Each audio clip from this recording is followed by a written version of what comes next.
ہم سب آپ کے علم میں ہے کہ ترکی کی ایک انتظامی عدالت نے آیا صوفیہ کے بارے میں یہ فیصلہ دیا ہے کہ اس کو میوزیم کے بجائے اب اس کی اصل مسجد کی طرف لوٹا دیا جائے جو 1935 سے پہلے اس کی یہ حیثیت تھی۔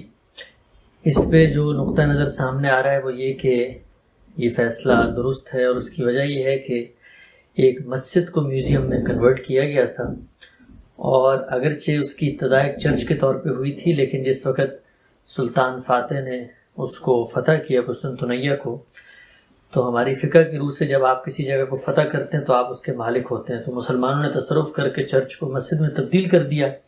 اب وہ مسجد ہی تھی جس کو میوزیم بنایا گیا تھا، اور اس میوزیم کو دوبارہ مسجد بنا دیا گیا۔ اس پہ دینی لحاظ سے، قانونی لحاظ سے کوئی اعتراض نہیں کیا جا سکتا۔ آپ کی رائے کیا ہے؟ اور یہ بھی بتائیے گا کہ اس کا امپیکٹ آپ کیا دیکھ رہے ہیں اوور آل جو مسلم دنیا میں اثرات ہیں اس کے؟ میں تو یہی کہوں گا کہ کاش محمد فاتحی نے یہ کام نہ کیا ہوتا۔ یعنی دنیا میں جو بھی عبادت گاہیں ہیں وہ مسیحیوں کی ہوں، یہودیوں کی ہوں، ہندوؤں کی ہوں، مسلمانوں کی ہوں، ان کا احترام ہونا چاہیے، اور عبادت گاہیں نہ تو منہدم کرنی چاہیے، نہ ان پر قبضے کر کے ان کو دوسری عبادت گاہوں میں بدلنا چاہیے۔ یہ ایک ایسی چیز ہے کہ انسانی ضمیر اس کو کسی حال میں قبول نہیں کرتا۔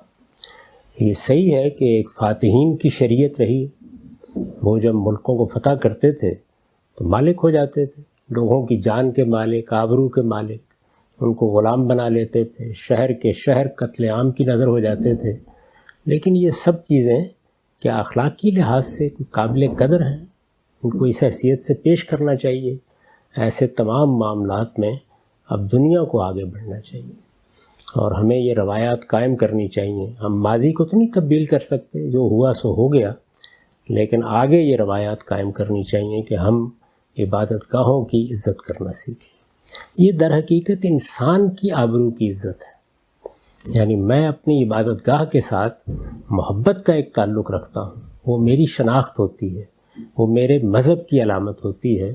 تو جب آپ اس کی توہین کرتے ہیں یا اس کو مجھ سے چھیننے کی کوشش کرتے ہیں تو اصل میں آپ میری توہین کر رہے ہوتے ہیں۔ تو انسانوں کی عزت، آبرو، یہ اللہ کے ہاں بڑے احترام کی چیز ہے، اس کا ہر وقت لحاظ رکھنا چاہیے۔ کوئی باعث ہونا چاہیے، یعنی اللہ نے حکم دے دیا، اللہ نے کسی قوم کو سزا کا فیصلہ کر لیا، یہ وہ سب چیزیں جن کے لیے پھر اللہ کی طرف سے حکم آتا ہے، پیغمبر اللہ کا وہ حکم پہنچاتے ہیں، اس میں آپ کسی عبادت گاہ کے خلاف اقدام کرتے ہیں یا اس عبادت گاہ میں کوئی تبدیلی کرتے ہیں۔ سیدنا ابراہیم نے جو عبادت گاہ بنائی تھی وہ توحید کا مرکز تھا، اس کو بدقسمتی سے اس کے متولیوں نے ایک بت خانے میں تبدیل کر دیا۔ اللہ نے اپنا آخری پیغمبر بھیجا، اس کے ذریعے سے حجت تمام کی۔ جب حق آخری درجے میں واضح ہو گیا تو پھر اس کے بعد اعلان کر دیا کہ یہ سرزمین عرب ہم نے اپنے لیے خاص کر لی ہے، اب یکون الدین کلہ للہ، یہاں دین اللہ ہی کا ہوگا۔ اسی طرح سے اگر مدینے میں کچھ لوگوں نے مسجد زرار بنائی تو اللہ کے حکم پر اس کو مسمار کر دیا گیا۔ اللہ کے اذن سے، اللہ کے حکم پر آپ کوئی کام کرتے ہیں تو اس کی نوعیت بالکل الگ ہے۔ باقی جہاں تک دنیا میں ہے وہاں پہ عام اخلاقی اصول ہی کار فرما ہوں گے، اور اس میں یہی ہونا چاہیے کہ جب آپ کسی جگہ پہ اپنی سلطنت قائم کرتے ہیں، آپ جاتے ہیں سلطنت قائم کرتے ہیں، بجائے خود ایک ایسی چیز ہے جس پر بحث ہونی چاہیے۔ کسی ملک پر حملہ کرنے کا بھی کوئی جواز ہونا چاہیے، لیکن چلیے آپ یہ کہتے ہیں کہ استبدادی حکومتیں ہیں، ایک آئے پھر دوسرے نے آ کے ان کا تختہ الٹ دیا، اس سے کیا فرق پڑتا ہے؟ نہ ابراہیم لودھی کوئی لوگوں کے انتخاب کرنے سے منتخب ہوئے تھے، نہ بابر کو ہندوستان کے لوگوں نے دعوت دی تھی۔ تو یہ تو ایک زمانے کا چلن تھا، اسی طرح سے ہوتا تھا۔ تاہم یہ ضرور ذہن میں رکھنا چاہیے کہ ایسی چیزوں کو بجائے اس کے کہ جواز دیا جائے، یہ خیال کیا جائے کہ بازی کا قصہ ہے، اور اس میں اگر کوئی ایسی بات ہوئی ہے تو آئندہ ہم اس کو نہ دہرائیں۔ اب اس جگہ پہ آ جائیے کہ جہاں پر اس کو ایک میوزیم میں تبدیل کیا گیا۔ میرے نزدیک یہ اقدام بالکل غلط تھا۔ یعنی عبادت گاہ ہے نا، اگر اتاتورک یہ فیصلہ کرتے کہ میں اس کو ایا صوفیہ کی حیثیت سے بحال کر رہا ہوں تو یہ تو کوئی بات ہوتی، اس کے بارے میں کچھ کہا جا سکتا تھا کہ ان کا اقدام درست ہے یا نہیں ہے، کیونکہ یہ ایک عبادت گاہ کو اس کی اصل پر بحال کرنا تھا۔ لیکن ایک مسجد جو کئی سو برس سے مسجد بن چکی ہے، اس کو آپ نے میوزیم بنا دیا۔ تو اس وجہ سے اگر آپ اس پہلو سے ماضی کو نظر انداز کر کے دیکھیں تو عدالت کے فیصلے پہ اعتراض نہیں کیا جا سکتا. انہوں نے اصل میں اس کی اصل حیثیت ہی کو بحال کیا ہے. دوسرا پہلو یہ ہے، یہ تو قانونی پہلو ہے، اس لحاظ سے کوئی اعتراض نہیں ہو سکتا. دوسرا پہلو کیا ہے، وہ یہ کہ اس وقت کیا پیغام دیا گیا ہے، دنیا میں لوگ اس کو کس طرح سے دیکھیں گے. یہ ظاہر ہے سیاسی مسائل ہیں. کوئی قوم اپنے حالات کے لحاظ سے اس کا فیصلہ کرتی ہے، اس کا ادراک کرتی ہے. یہ بھی ہو سکتا تھا، آپ یہ خواب دیکھ سکتے ہیں کہ اردگان صاحب بھی گویا یہ مقدمہ پیش کر دیتے کہ ہم فتوحات کے اس زمانے کے اوپر خط تنسیخ پھیر رہے ہیں، ہم اس کو اس صورت میں بحال کر رہے ہیں، مسیحی آئیں اور اس کا نظم سنبھال لیں. یہ ساری چیزیں ہو سکتی ہیں، لیکن ایک عبادت گاہ کو میوزیم میں تبدیل کرنا یہ کوئی اچھا فیصلہ نہیں تھا. اس لیے قانونی لحاظ سے تو ہم اس پر اعتراض نہیں کر سکتے. سیاسی مسئلے کے اعتبار سے بہت کچھ گفتگو ہو سکتی ہے، اور وہ اس وقت مسئلہ پیدا بھی ہوا ہے. یونیسکو بھی اعتراض کر رہا ہے، باقی دوسرے بھی لوگ اعتراض کر رہے ہیں. ان میں وزن بھی ہو سکتا ہے، اور مسلمانوں کی مصلحتوں کے لحاظ سے ان کا لحاظ بھی رکھا جا سکتا ہے. تاہم قانونی طور پر عبادت گاہ کو بحال کیا گیا ہے، اور عبادت گاہ کو عبادت گاہ ہی رہنا چاہیے، الا یہ کہ اس عبادت گاہ کو قائم کرنے والے کسی وقت اپنی آزادانہ مرضی سے یہ فیصلہ کریں کہ ہم اس عبادت گاہ کو یہاں سے منتقل کر رہے ہیں یا ہم اس کو عبادت گاہ کی حیثیت سے ختم کر رہے ہیں. کسی کو بزور یا قانون کی طاقت سے یہ کام نہیں کرنے چاہیے.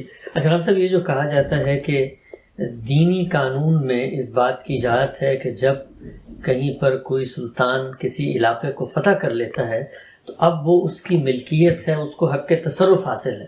یعنی سلطان فاتح کے اقدام کو دینی اور فقہی لحاظ سے جواز مہیا کیا جا رہا ہے. آپ نے کہا کہ بہتر ہوتا وہ نہ کرتے، لیکن اگر دینی لحاظ سے ان کو یہ حق تھا تو پھر کیوں نہ کرتے؟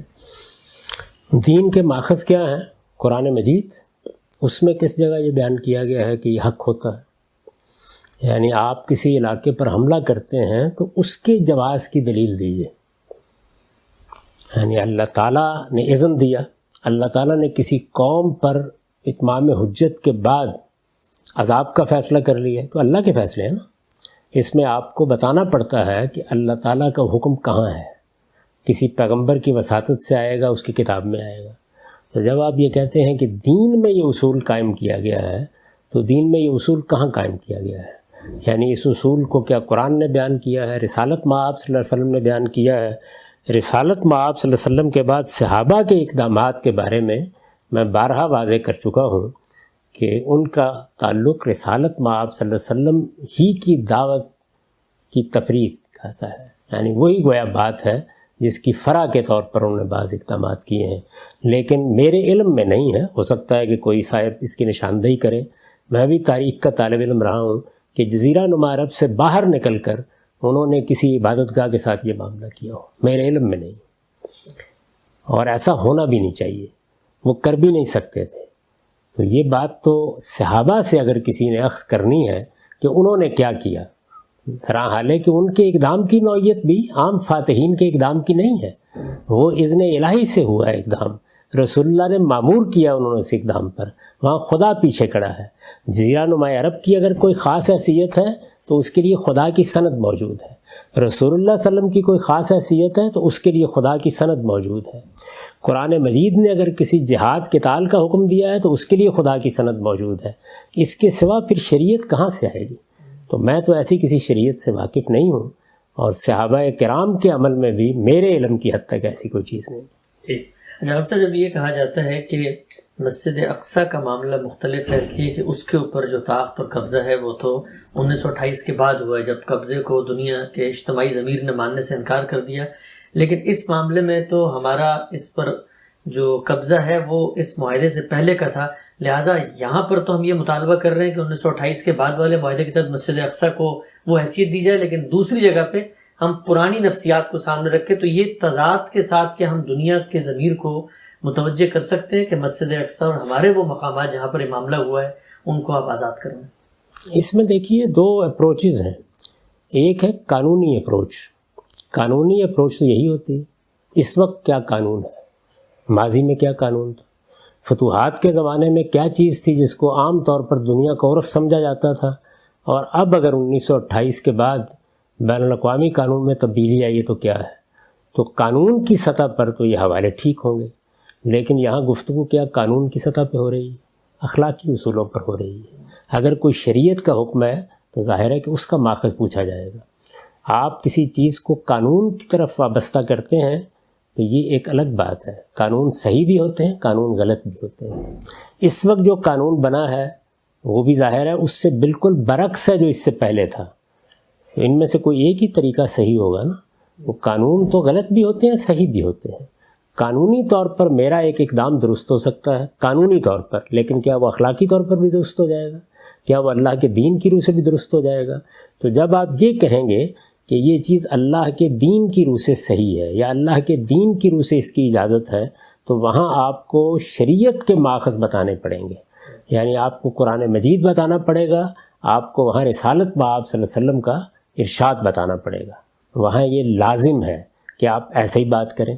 اگر آپ عام اخلاقی اصولوں پر بات کریں گے تو انسان کا جو عالمگیر احساس ہے وہی ظاہر بنیاد بنے گا. یعنی میں جن چیزوں کو درست یا غلط سمجھتا ہوں وہ میرا حادثہ اخلاقی ہے جو اس پر فتویٰ دیتا ہے. اس کے استقراء کے نتیجے میں کچھ چیزیں اخلاقی طور پر دنیا میں مانی جاتی ہیں تو پھر آپ ان کا حوالہ دیں گے. قانون کا حوالہ دینے کا مطلب ہی یہ ہے کہ آپ کی بات کے پیچھے نہ شریعت ہے نہ اخلاق ہے. تو قانون تو بہرحال غلط بھی ہوتے ہیں، صحیح بھی ہوتے ہیں. میں یہ عرض نہیں کر رہا کہ ہر قانون اخلاقی اقدار کے خلاف ہوگا یا ہر قانون شریعت کے خلاف ہوگا، لیکن قانون کا حوالہ تو بس یہ بتاتا ہے کہ اس پر قانونی گرفت نہیں ہو سکتی. یعنی 1928 سے 3-4 سال پہلے اگر اسرائیل قائم ہو جاتا تو ہمارا پھر اس کے اوپر کوئی اعتراض نہیں تھا، لیکن میں تو اس وقت بھی اعتراض کرتا ہوں. ظاہر ہے کہ اگر اخلاقی اصولوں پر اعتراض کریں گے تو وہ ابدی ہیں، اگر شریعت کی بنیاد پر اعتراض کریں گے تو وہ خدا کا حکم ہے.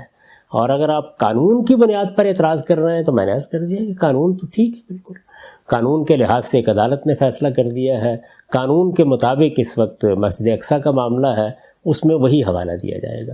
میں جب یہ کہتا ہوں کہ قومی ریاست، ظاہر ہے کہ یہ بھی اس وقت کے پریویلنگ قانون کا حوالہ ہے. اس وقت آپ نے یہ بات مان لی ہے ایک قانون کی حیثیت سے، لیکن یہ کیا کوئی شریعت کا حکم ہے؟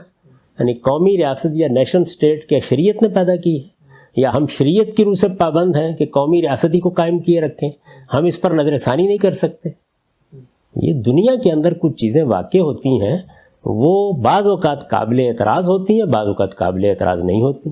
مثلا اگر یہ قانون بن گیا ہے کہ اب دنیا میں کوئی قبضہ کر کے اس کو اپنی جائز مملکت نہیں قرار دے سکتا، یہ بہت اچھا قانون بنا ہے، اس کی اخلاقی بنیاد بھی بڑی محکم ہے. لیکن اگر اس کے بالکل برخلاف کوئی قانون بنے گا تو اس پر بحث ہوگی، اعتراض بھی ہوگا. تو قانون کا حوالہ اس لحاظ سے تو بالکل درست ہوتا ہے کہ قانونی طور پر مجھے استحقاق حاصل ہو گیا، میں مقدمہ قائم کروں، میں اپنی بات کروں، میں یہ کہوں کہ یہ بات ایسے ہونی چاہیے. لیکن اخلاقی حوالے وہ قانون کی تاریخ سے شروع ہی نہیں ہوتے، وہ تو انسان کے ضمیر سے شروع ہوتے ہیں. اور دین کا حوالہ دینا ہے تو پھر آپ کو یا قرآن بتانا پڑے گا یا آپ کو رسالت بآب صلی اللہ علیہ وسلم کا ارشاد بتانا پڑے گا، پھر وہ اللہ کی شریعت قرار پائے گی. کسی خاص دور کی فقہ، کسی خاص دور کا عرف وہ شریعت نہیں بن سکتا. اور اس پر مجھے حق حاصل ہے، آپ کو حق حاصل ہے کہ ہم اخلاقی اصولوں کے لحاظ سے بھی بحث کریں. اللہ کا فیصلہ ہے کہ جزیرہ نما عرب کو مسلمانوں کے وطن کی حیثیت سے خاص لینا چاہیے. اللہ کا فیصلہ ہے جو اس کے پیغمبر نے بتایا کہ لا یجتمع فیہ دینان، یہ اللہ کے فیصلے ہیں. تو استدلال اس سے ہے. اس استدلال پر کوئی آدمی جو اللہ کے دین کو نہیں مانتا وہ تو گفتگو کر سکتا ہے. لیکن بہرحال جس طرح میں نے پہلے بھی عرض کیا تھا کہ ہم چونکہ اللہ کے دین کو ماننے والے ہیں، پیغمبر کے ارشادات کے مطابق زندگی بسر کرنے کی کوشش کرتے ہیں، تو ہم یہ کہیں گے کہ ہمارے پروردگار کا فیصلہ ہے، یہ فیصلہ ہمارے پاس ہے، اس کے لیے ہم جان دے دیں گے. لیکن جہاں خدا کا فیصلہ موجود نہیں ہے، پیغمبر کا فیصلہ موجود نہیں ہے، وہاں اخلاقی اصولوں پر چیزوں کے اوپر تبصرہ بھی ہوگا اور ان کے صحیح یا غلط ہونے کی بات بھی کی جائے گی. قانون کا معاملہ وہی ہے کہ وہ صحیح بھی ہوتا ہے، وہ غلط بھی ہوتا ہے. کبھی اس کا حوالہ دیا جاتا ہے تو اس لیے دیا جاتا ہے کہ وہ صحیح ہوتا ہے، اس کی پیروی ہونی چاہیے. اور کبھی اس کا حوالہ اس لیے دیا جاتا ہے کہ جب ایک قانون کو میں نے آپ نے مان لیا، میں مثال کے طور پر اگر پاکستان میں رہتا ہوں تو وہاں کے قانون کی پابندی مجھ پر لازم ہے. یہ ایک بالکل دوسری چیز ہے.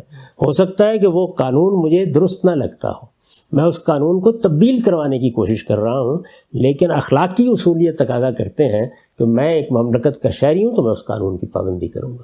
تو قانون کا حوالہ یہاں بالکل درست ہے۔